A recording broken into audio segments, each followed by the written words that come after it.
strawberry. Sobrang laki. Hindi ko alam. First, ito pa lang yata yung pinakamalaking strawberry na nakita ko. Ayan, o, pumili ko na malengke kasi kami ni Rina kanina. Ayan yung ang plastic niya. Oh. Pero ito yung pinakamalaking strawberry kinuha ko. Halos kalahati niya lang yung iba. Sobrang laki, ano? Sabi ni Rina, the question is, if matamis or hindi. So, tikman natin. Ayan, sobrang laki. Yung iba, halos kalahati niya lang sa size. O, malalaki din ito sa normal. Pero ito talaga, giant. Giant siya, oh.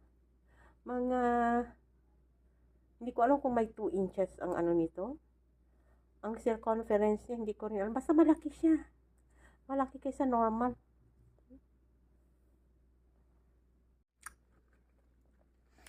Rina.